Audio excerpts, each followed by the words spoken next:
Welcome to the Retreat Leaders Podcast, the show for visionary coaches, healers, wellness pros, and small business owners who aren't just here to host another feel-good getaway, but to build a profitable, impactful retreat business. I'm your host, Shannon Jamail, retreat strategist, business mentor, and owner of a 46-acre retreat center. I've hosted over 100 retreats around the world, and I've made every mistake so you don't have to. Each week, we'll dive into the mindset, marketing, money, business, and mechanics behind sold-out, profitable retreats. Plus, hear from expert guests who are walking the talk. Whether you're planning your first retreat or scaling your 100th, you're in the right place. Welcome to the show. Hey, everyone. Welcome back to the Retreat Leaders Podcast. Listen, you're here because you're a retreat leader who cares deeply about the experience you create. You want your attendees to feel seen, safe, inspired, and transformed. You're already good at what you do, and you know there's another level of connection and clarity available to you, both on stage and in your marketing. Whether you're leading a yoga retreat, a business mastermind, a wellness experience, or a spiritual intensive, your ability to communicate your message clearly and powerfully directly impacts everything: enrollment, trust, engagement, referrals. One of the most successful investors of all time, Warren Buffett, once said, "You can improve your value by 50% just by learning communication skills and public speaking." Now imagine what that kind of improvement could do for your retreats. Fuller rooms, more aligned participants, deeper breakthroughs. That's why I'm so excited for you to meet our special guest, Joel Weldon. Joel is a Hall of Fame professional speaker and speaking skills coach. He is the creator of the ultimate speaking system and has helped entrepreneurs, executives, and thought leaders communicate with more clarity, confidence, and impact. Joel has been paid to speak at over 3,000 events and has personally coached more than 10,000 speakers. I have seen him take a good presentation and turn it into a powerful, unforgettable experience. You're about to discover how you can do the same in your retreats. Please help me welcome someone who can help you communicate in a way that fills your retreats and transforms your audience. Joel, welcome to the show. Well, thank you, Shannon. And as you're listening, welcome to you. And you're tuning in for one reason. You're interested in retreats. Now, maybe you've had a lot of years of experience doing these retreats, or maybe you're just putting your toe in the water and want to get started with your first one. So wherever you are in this continuum, lots of experience or none at all, you're going to gain a lot of ideas in this discussion on how you can communicate and speak even better. And Shannon, we were talking earlier about how to make this most meaningful for your listeners. So let's use a real retreat as an example, because I know last time we were together, we were talking about what you're doing in August. So you're having a retreat on your Texas facility, correct? Just kind of set it up, and let's use this as a talking point. I love it, Joel. Before we do that, though, I have to just give a little shout out because Joel and I met through Genius Network. So shout out to Genius Network. I've gotten to see Joel actually speak. I've gotten to meet the people he's coached. And I could just tell you right now, he's the real deal. So as we go into this, look him up. I'm telling you, he's the real deal. And you guys are in for a treat. So, in August, I am doing a retreat leader mastermind retreat. And so it is 4 days at my ranch. And these are retreat leaders or prospective retreat leaders that are coming to learn how to really grow their retreat business or add it on to their business model for whatever they do, typically coaching or small business entrepreneurs. So we are gathering in August and we're going to learn how to build a very profitable retreat leg of their business. All right. So just make believe that this is your retreat, not Shannon's. Okay, as you're listening. All right. So what's the first step? Well, first you got to invite people. So what are you going to say? So here's something to think of, whether you're writing an invitation, whether you're welcoming them to the beginning of an event, whether you're breaking for lunch, whether you're going to dinner, whether you're going to see something exciting, or you're ending the event. Here's what the ordinary event person says. I'm so excited to tell you about what we're doing in August at this special retreat. All right, that's the first thing you don't want to do. You don't want to open with a personal pronoun that says I, me, or mine. You know why? Because no one cares that you're excited. Just think of the first thing that you see or hear. It sets the tone. And if you notice what Shannon said in the introduction, what I said to you, it began with a you. You're here because. Why don't you just begin with that? You're Okay, really Joel, now I'm going to have to redo all of my marketing just with this one tip. Sorry to interrupt. Go ahead. No, you just keep interrupting. You're the audience. So since we don't have a live audience, you be them. And I'm just in. believe you don't know all the things you know having done this. But just think about that. When a speaker steps on the stage and says, I'm just so excited to be here. I just love where we are. And there's so many exciting things. I was here last year. No one cares. You're here because you want to learn how to put on retreats. And when you leave here, you want to have specific things that you can do, that you can start your first retreat if you've never done them, or if you've done them before, to take it to an even higher level. That's what this is all about for you. And you're going to know, and here's a tool for you, anytime you're presenting what you do. It's called the know, have, feel opening. Okay. You're going to know the 7 most important things in planning any type of retreat. You're going to have 5 tools once your retreat starts. What are they going to know about? They're going to know this. Then explain, what will they know? You're going to have an opportunity to participate. You're going to have an opportunity to meet other people doing similar things and learn from others. You're going to have an opportunity to see some exciting things in Texas that you never thought were possible. Know, have, feel. And hopefully at the end of the 3 days that we'll be together, you're going to leave feeling so excited about the opportunity you have to put on even better retreats, pack them with the right type of people, and get the results you want. Does that sound like a good program for the 3 days that we'll be together? Well, that's a tool. And when you know that when you have an event, a retreat, a talk, a presentation, you need a system, or you keep reinventing the wheel. And the system is an acronym, SYSTEM, saves you stress, time, energy, and money. When you have a system. So you need a system to open. You need a system to invite people to your retreat. You need a system how to open it and make them feel welcome. You need a way to get them involved. You need a way to find out what you need to do to make it even better. So if you open with a know, have, feel, and you could even do that in your promotional materials. Yeah. You're going to know this. You're going to have this. And when you leave, and the feel is so important. How do people feel? And how do they get there? Hey guys, Shannon cutting in here real quick. Listen, the Retreat Industry Forum is happening May 14th through 17th in Denver, Colorado. And it's not your average feel-good conference. This is where bold retreat leaders, venue owners, industry pros, small business entrepreneurs come together to disrupt, challenge, and advance what's possible in our industry. You'll get cutting-edge strategy, real-world business tools, and high-level conversations about profitability, innovation, and sustainability without the fluff or kumbaya. Join myself, my friend Erin and Allison, along with other powerhouse leaders for 3 immersive days of connection, collaboration, and serious business growth, plus an exclusive VIP experience for those ready to go even deeper. Get all the details and grab your ticket now at retreatindustryforum.com. This isn't just another event, you guys. It's the movement that's reshaping the future of the retreat world.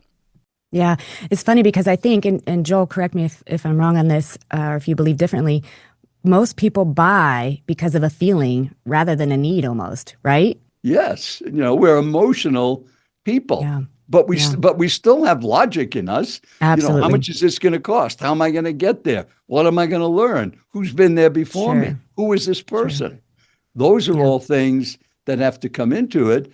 But we want to focus on your communications. And let me just give you a couple of premises about speaking after all of these years of doing it. Number one, and most important, it's a skill. Now, if you've never done a retreat, you're going to have to make some mistakes because you don't know everything. But if you do 2 of them and then 3 of them and 4 by 10, and Shannon, you've done so many of them, you eventually get better and better at it. Yeah. Speaking effectively is a learned skill. You're not born a speaker. I certainly wasn't. I never even stood up and talked I in don't front of a believe you. group till I was 28 years old, and I was told I was the worst speaker they'd ever heard. No way. Absolutely true. And they forced me to join Toastmasters to overcome my fear of speaking. Never spoke in high school. Never talked. Wow. I was so shy. I was a carpenter because I could use my hands. I didn't have to deal with people. But people can improve because speaking is a learned skill. Second thing is, it's not a performance. It's being you. I've been around Shannon and Nathan long enough to know they're always the same. We had dinner, we were at a meeting, they were speaking. There was no difference. And that's how you should be. Be yourself. It takes no energy to be your authentic self. And people can spot a phony a mile away. Just Yes. be you. And the Love that. third thing, and this is the most important thing, it's not about you. Mm. It's about them. And Mm. so many, that's why here's an assignment. Look at the last email you sent to a potential client or a customer and look at the pronouns. Most letters begin this way. Shannon, I'm so excited. You know, when I met you and Nathan at the meeting, I just had such a good time at dinner and I enjoyed some of the conversations that we had. And I'm really looking forward to seeing you at the next meeting. I sure love you guys. Joel. Okay, typical email. All Yeah. I. You could write a 10-page email and never say I, me, or mine one time. Mm. When you walked in that room at Tarbell's on Wednesday night, Shannon, dragging your husband behind you because he was tired and you weren't, you looked so good. And then the discussion was so interesting, and you shared what you were doing with this event you're doing in August in your big property in Texas. And then at the meeting, you contributed so much. You make every meeting better. It was a joy being with you, and make it a great day. All right. There's no I's in that. Yeah. But and not that there's anything terrible. Nobody's going to say, oh, she said the word I. But Well, when yeah, you listen, I go was ahead. thinking that. No, I was thinking that, Joel, because when you said the first email, I was like, well, that's great. I mean, you're excited. You like me. It's all great. And so you're right. There's nothing wrong with that. But I'll tell you, just sitting here actually absorbing it, that second email that you just read is like, oh, wait. Like there's actual, like, it just is personal. My personal, the receiver personal. And I love that. So I had Well, to I put it interrupt. on. I don't know if you could read it. It's a little small. Yes, I can. So that's as you're listening, your first assignment, look at your emails and see in the first two paragraphs how many U's and how many I's. And practice writing sentences without the I.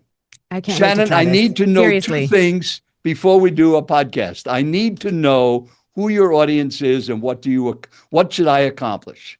That would be a typical thing to do a podcast. But let's flip that. Your podcast is important. And as you know, the message needs to be directed to your listeners.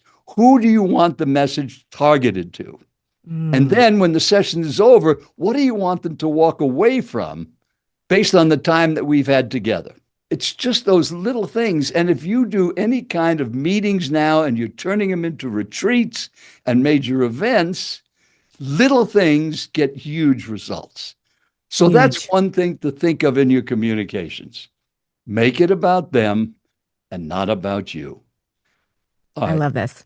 Then when you have to give value, and from what Jen has told me, if you're going to do these retreats, they're multiple days usually. Yeah. So as a professional speaker for over 50 years, anytime I had a full day seminar or a half day seminar and we broke for lunch or broke for dinner, it started a whole new meeting. So think about that in your mind. If you're going to be there for 3 days, you've got 6 meetings. You got a morning meeting and an afternoon on 3 separate days. You need an opening and an end to each of those segments. And here, if you want one great idea, this is it. A little green card. Perfect. And this is a critique card. What if you just had an index card? Whatever kind of event you're doing, there should be some kind of writing instruments, a pen, a paper, or doing something electronically, but most likely not electronically if you're really getting them into something. But you can have just a blank index card. And before you broke for lunch, if you ask this question, just take that blank index card and write A. And under A, put a number from 1 to 10. Based on what we did since we started this morning at 9:05 and now it's 12:05, on a 1 low, 10 high scale, how valuable were the ideas we talked about on how to promote and market your upcoming retreat? 1, I got nothing out of it. 10, it was great. Second, B, what was the one best idea you heard? What one thing in doing this was helpful? And under C, is there anything we could do to make this afternoon session and the sessions over the next 2 days even better for you? Okay, no names on the card. All right, Shannon, would you pick them up? Okay. That was what I did over 3,000 events. My fee was paid on the numerical rating. I guaranteed my clients that hired me to speak, any rating under a 7, they didn't get charged for. So at the end of the meeting or presentation or keynote, we'd look at the cards with the meeting planner. Anything under a 7, I deducted a percentage of my fee. Wow. And that's how I got so much business, because no other speaker would guarantee results. Yeah. But it was all because of understanding these tools that I'm sharing with you of how to make it relevant to them. Yep. I only talk about what I'm passionate about. Then go in a closet and talk to yourself. But don't do a retreat, because no one cares unless it's relevant to them. To them. Yeah. No, that's the key. And that's what you are tuned in. That's why I love your podcast. It's so specific. If you're not interested in doing retreats or turning your events or meetings or you're speaking into something bigger, you wouldn't be here. Right. And everything that you're going to hear in this discussion is for you. Yeah. It's about you. And if you did that on a retreat and if you got feedback, so why am I suggesting on day 1 at lunchtime, you do those cards? Because at lunch, you know what you're going to do? You're going to read every one of them. You're going to summarize them. And you're going to open the afternoon with the results. I love this. And for those of you that are listening, even for those of you who are not necessarily doing a business retreat or this really deep knowledge-based retreat, even if you're doing a wellness retreat or an artistic retreat or a musical retreat, you still would love to get feedback on what you've experienced so far, right? Whatever that is. And I love this because you can then take that feedback as the retreat leader and go back and say, I'm nailing what my goal was, right? Because Joel, you and I talked before we even started recording that every retreat leader should have a end result that they're hoping to accomplish with the folks that come, right? The folks that come to retreat should be changed in some way, should be different in some way, should have grown in some way, whether it's personal, professional, spiritual, or otherwise. And so if you have a goal, let's say, of wellness, so to feel healthier and to have better tools and to be motivated to take care of yourself better, and you're getting the feedback that you're not hitting that mark right away, you can make adjustments, right? Before you get to day 3 and they go home and they're like, shit on that. I don't want to go on a retreat with Joel. He didn't do what he said he was going to do. So I love this. Well, think about this. If you don't get feedback, you're the only one in the room that doesn't know what's going on, because they know. And this is what I learned in Toastmasters in 1969 to overcome my fear of speaking. They critiqued every speaker. And I learned in the beginning how valuable that was, because without feedback, you don't know anything. Never did I think I'd become a professional speaker. I was a salesman and I couldn't run a sales meeting because I didn't know how to speak. But you can learn how to speak. It's a skill that you develop. But going back to the feedback card. So let's just say that this is your retreat. We finished the morning of the first day and it was on how do you market your retreat? What do you put together? Who do you send? Getting that list. And now they rate it. And let's just say, how many people would be at a typical retreat, should we say, Shannon? Give me a round number. 15 to 20. All right, let's say 20 people. So we have 20 green cards. Now, you might say, well, what if they don't fill them out? Well, when you ask them to do it, you start walking around. Fred, I see you. Do you need a pen? I've got an extra one for you. Okay. Oh, he's serious about Don't this. set the food out until you get all the cards. How about that? No, you do this and you make it very casual, but Yeah. important. But what's going to happen when you start the second session and they see that what they said is listened to? Yeah. The feedback you're going to get for the rest of your retreat is going to be priceless. I So love let's this. just say 20 people, we add up the numbers. How many tens, nines, eights, sevens? And I would tell them anything under 7 is negative. Well, we had all of the cards, 19 out of the 20 were 7 above. It averaged 8.6. And we had one card that said 5. And under the vest idea said the marketing on how to put together the flyer, but I don't even know how to do that. Okay, maybe something like that. Yeah. And then, but the best idea was the I and you difference. So we're going to talk more about that this afternoon since it was so important to you this morning. It gives you an idea Yeah. of what they're picking up on. But the third question is the key. A couple of people, actually 5 people said we needed another break. So we're going to do that this afternoon. We're going to take an extra, just a 5-minute quick bathroom break, fill up our coffee and water so that you have a little more energy. So thank you for sharing that. So whatever you get, if it's possible to implement it, do it. Love it. Love So this. I would read the summary of all 3 of those questions to start part 2. And then when you get to the end of the day, it's amazing when you see more detail coming on the cards because they know this is going to make day 2 better because you're paying attention. And if you ask me one thing in my career since 1974 that was valuable to improve my speaking skills, it was that green card.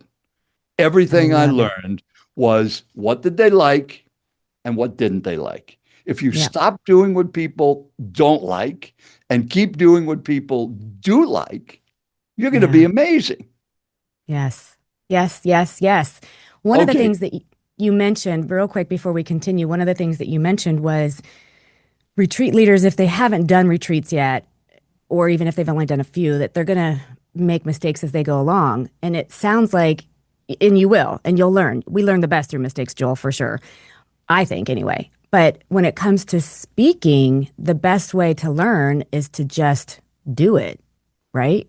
Absolutely. Well, you've been doing it since you're about 3 years of age. It's not new. We've been doing it until maybe some teacher said, children should be seen and not heard, and maybe they shut you up. And that's why people are afraid to speak. Yeah. But you have to do this. Your ability to communicate, as Warren Buffett said, is the single most important quality that successful people can have. And yes. And the reason why I say this, because some retreat leaders that are listening, they might be like, gosh, I don't know, how important my speaking skill is. And so I wanted to cut in before you continue, because what you're giving is such, it's literally gold for those of you that are listening, because speaking impacts every aspect of the retreat. Like I mentioned in the intro, like we've kind of hinted about, whether it's your marketing, whether it's your sales, whether it's your invitation, whether it's your opening, whether it's your sessions, your mingling with your guests, whatever it is, every aspect of your retreat is affected by how well you communicate, the energy that you have, the tone that you have, the words that you choose, like the I versus, the pronouns that you just mentioned, like all of that affects the feeling and the outcome of your retreat. And so I just wanted everybody to really understand that. And that if you're worried, well, gosh, I'm not that great of a speaker. I'm a great yoga instructor, or I'm a great artist, or I'm a great input, whatever that is. I'm not a great speaker. Well, you can be, because it's a skill. And so as you give us this feedback and these amazing nuggets, I just want the listeners to know you can learn this. It's a skill. You just keep doing it, right? Yes. And just be honest. If, the second premise of that, a learned skill, is to be yourself. Yeah. And you can just say that I've been practicing yoga for 20 years. I know how to do it. Running a retreat like this, as you know, this is the first time. So I'm going to make some mistakes. And that's why these little green cards are going to be important, because for the next 3 days, this is going to help me make this better for you. So if I'm saying something that's not clear, just interrupt me, because sometimes I assume that you know what I know, and I know that's not true. I love it. So if I describe some term, just say, what does that mean? And I'll be happy to share it with you. Love it. Love it. Okay. Just be continue honest. on. I love it. Okay. And What by the else? way, he said something really important there. He said, be honest. And I know you're like, duh, but I think a lot of people in business, Joel, especially when they're trying a new venture, they're so successful in XYZ over here, right? Now they're trying this new thing and they're afraid to say, this is my first time, or I'm new at this. But I feel like when you really do that, you set a different tone for the feeling in the room to be like, okay, now I understand why this might be happening or why this might be happening. And they're more participant to give you feedback, and you are more likely to grow from that in a positive way rather than pretending like you're an expert at it and making mistakes while you're pretending you're an expert. It's okay to make mistakes while you're being honest that you're learning. But if you're pretending to be an expert and you're making beginner mistakes, it's incongruent. Does that make sense? Yes. Well, one of the things that helps is preparation. And there's a concept called 100 units of energy. Now, you're a high energy person, Shannon. And as you're listening, hopefully you're a high energy person too, no matter what you teach or what your retreat's going to be like. But when you wake up in the morning, we're going to just say you're at maximum, you got 100 units of energy. You're at maximum ability. The one thing you don't want to do when you're doing a retreat is start off with fewer units of energy than you should. And the way you do that is whatever you can do the day before, you want to get that done. Don't leave anything for the day of your retreat to start that could be done prior to that. Because every little thing you do, checking the temperature in the room, looking at audio visuals if you're having some kind of a projector or a microphone or the seating arrangement, whatever it is going to take 2 units, 3 units, 4 units of energy. And I learned this from IBM. In the 70s, they hired me to speak at many of their events. They were the #1 company in America. And Cliff Jenks was the event planner, Shannon. And by the second meeting I had done, it was flawless. It was amazing. Everything worked. And I said, how do you do it? He said, because my job is to give you 100 units of energy when our president introduces you. I said, what do you mean? And he told me that story of the energy. So we met you at the airport. And then Clyde was the first guy I got. I hired Clyde, well, he was part of our team, to be your chaperone. And anything you needed, you were told, Clyde will get it for you. If the room needed some rearrangement, Clyde did that. If we didn't have enough pencils in the room or pens, Clyde would take care of that. I didn't want you to spend any of your energy the day before or the day of. Because when Charlie Bigger, our president, introduced you, I wanted you to hit that stage with 100 units of energy. So if you're doing the retreat, think of that. You're high energy, you've got a lot of power, but you're not unlimited. You got a battery, it needs to be charged. So whatever you can get done ahead of time, so that when you wake up the day that retreat is going to be, you're present and you can welcome them and bring joy and happiness from the start instead of being worn out. And it's amazing, as a speaker, when I could do that, got such great results. And think of that 100 units of energy. I love this because you're tying in directly to what I teach retreat leaders all the time, which is you can't be everything to everyone and you can't do everything. So as the retreat leader, you are the one that has to have the best, highest encompassing energy. You're leading the group. You're setting the tone, right? If you're the one that's fixing the problems, like you mentioned, somebody's picking you up, someone's going to fix everything for you if you need something. If you're the one as a leader that is fixing somebody's flight issue that has an issue, or their bedroom temperature's messed up, or the shower's not working, whatever it is, if you're doing all of that and then you think you can still show up and be the leader that you need to be, I'm just going to call you out on that because you really cannot be. And even though Joel is talking about speaking, what he's also indirectly saying that affects your speaking is you have to have the right team in place. And I only bring that up, Joel, because I really want people to hear that is you've got to have your retreat coordinator. You've got to have your administrative staff, or wherever you're hosting has to have the people for you so that you focus 100% on your presence, which includes speaking. I love this so much. Well, we're coming up 27 minutes. Are we going to keep going, or are we going to wrap up? Let's give him one more thing, Joel. One more thing. Okay. One more thing. You ask me a question then. What would be helpful? Here's one for you. I'm a retreat leader. I'm listening to you, Joel. I'm like, oh man, I know it. I know I need help. What do I do? How do I get help? How do I become a better speaker, Joel? I think I know an answer because I'm dropping a little hint here, but how do I get help? Well, I don't want to turn it into, you could just go to my website, ultimatespeaker.com. All of our tools, we have a whole system. We have one-on-one coaching with me. But I think, I'm not turning this into a commercial, but check that out, ultimatespeaker.com. I will turn it into a commercial because Joel is amazing. Well, thank you. All right. So I made some notes here. One thing that I think is important is, and so many times people don't do it, is a call to action. If you accept the premise that for your retreat, we have a number of days, 2 days, 3 days, anytime you're going to break for an hour, you're coming back for a new meeting.